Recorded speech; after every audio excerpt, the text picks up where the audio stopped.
Tucked away in the quiet Belgian countryside lies a relic of a forgotten era, a once bustling wartime airfield, now a ghost of its former self. Decades ago, this was a place of energy, military might, and youthful ambition, where engines roared and skilled pilots soared into the skies. Today, it stands as a testament to time, history, and the resilience of nature. In Vlamertinge, near Wipers in West Flanders, lies this airfield, Vliegerhorst Vlamertinge, a relic of a time forgotten by all but the Earth. Hidden in plain sight, only visible if you know where to look. Its story, buried under decades of silence, waits for those who dare to listen. On the 24th of July 1940, during the Battle of Britain, a German reconnaissance plane landed on a strip of grass near a Belgian farmhouse.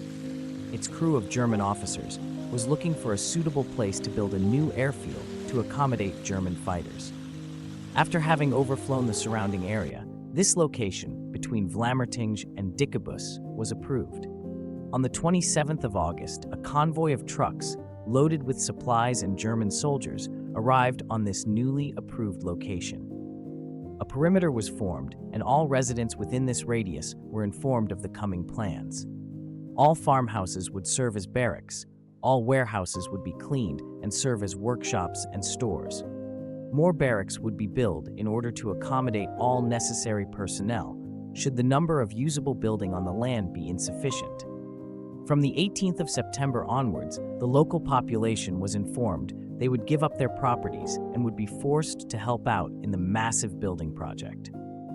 The first phase of the project, from August until October, would consist of rearranging the requisitioned red brick civilian buildings and build up new wooden barracks. Then a 4-kilometer concrete road was laid along the entire outside perimeter of the base. The airfield had barbed wire all around and had multiple guarded entrances. In the northwest of the complex, a large headquarters was constructed along with some arched brick hangars, a huge test firing stand, aviation workshops, airplane parts stores, and automotive shops.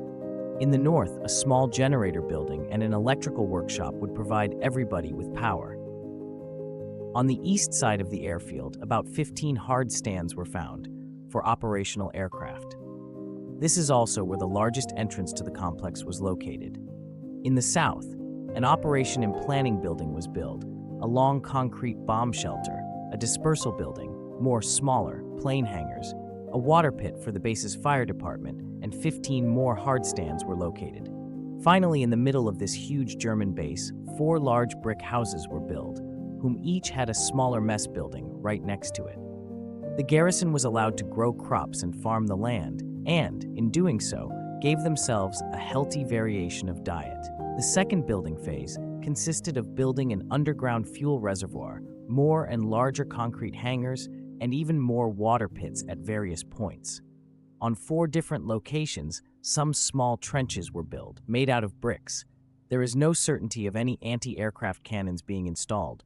There were, however, many machine guns present. We know for a fact that World War I British bunkers were already present and were used as shelters. Some bushes and rows of trees were planted for extra camouflage. The initial garrison in the first phase consisted of 300 Germans. At the height of the activities from 1941 to 1943, this base counted around 1,800 Germans, 500 civilians, and had the accommodations to serve the crews of 38 aircraft. As a side note, several fighter squadrons, all outfitted with Messerschmitt 109s, called this place home.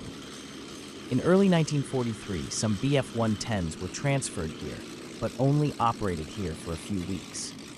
An occasional Junker 52 was seen landing and departing. The operations these Me-109 squadrons were flying were mostly patrol and training flights, as the airfield was finished too late to be of real use during the Battle of Britain. The installations in northern France, as we will see in a future video, were often targeted by low-flying Spitfires and light bombers. These raids were called circuses, followed by a number. These circus actions kept a lot of German airfields well occupied. Now back to base. The first runway was a flat patch of grass with no exact dimensions. The second and real runway, finished in early 1941, was made out of reinforced concrete. It was 610 meters long and 51 meters wide. a water pipe was built into the runway to make sure the rain would flow away from the landing grounds. In July 1941, a railway track was finished, coming from Wipers Harbor, ensuring a good supply of men and material to the base. In April of 1943, the airfield had been targeted by the Royal Air Force for the first time. Most of the bombs, however, missed their mark and exploded in the agricultural fields of the village of Vlamertinge. The following image clearly shows the impacts. In the early months of 1944, the aerodrome was bombarded again, this time by 22 American B-26 bombers. They were more precise in their drop, but still did not damage the infrastructure as they had hoped. The real damage was inflicted by the Germans themselves. After hearing of the Normandy landings, the base commander received orders to destroy the runway. The remaining planes were sent back to Germany. Most of the German personnel left, and only a small group of Luftwaffe soldiers remained. On the 10th of June 1944, the runway was blown up in the middle. The perimeter was still guarded. There never had been issues between the local population and the Germans in all these years. They learned to work together or leave them alone. But at this specific point, there was no interaction between the soldiers and the civilians anymore, because there was too much tension to be felt. The Germans felt the end nearing. On the second day of September, most of the buildings were set on fire and all military-sensitive material was destroyed. Only the road around the field and some empty workshops were left intact. The remainder of the garrison left on foot to a gathering point in Wipers. This part of Belgium was liberated in the beginning of September 1944. The Poles, advancing with heavy armor, and Canadian regiments had cleared the way for British engineers. On the 6th, these engineers of the 5th 17 RAF Airfield Construction Squadron took over the complex and renamed it B-59. They started patching up the runway and fixed some workshops. Allied fighter aircraft started landing on the German grassy runway. On the 7th, after the concrete had dried, supply aircraft started coming in, bringing much-needed supplies for the big push through Belgium. Locals told me it was around this period that Field Marshal Montgomery supposedly visited. I have not found any records proving this, but it may very well be possible. A small British field workshop was installed on the south side of the field to repair battle-damaged Typhoons in transit to the front. When the base was investigated for usable intelligence, some strange parts were found in a burned-out hangar. V-1 engine components had been stacked in the back of a building. How they got there, or what the Germans planned with this, is unclear. No V-1 flying bombs were ever fired from the airfield. No launch ramp of any sort was ever found. West Flanders is home to several real V-1 bases, but that's a whole other topic. Finally, in March 1945, the base was returned to the pre-war owners. A 4-engined aircraft remained on the grounds for several more months before being dismantled. The buildings were scavenged and rebuilt to fit new agricultural purposes. In some places, like the operations rooms and the dispersal, nature took over again, hiding it from modern viewers.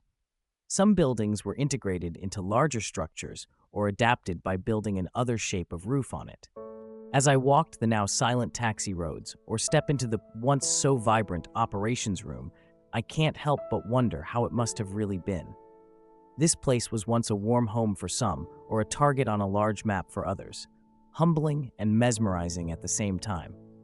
This is how this once huge airbase slowly faded and disappeared into the depths of history, eager to give up its secrets, hidden in plain sight, waiting for those who dare to listen.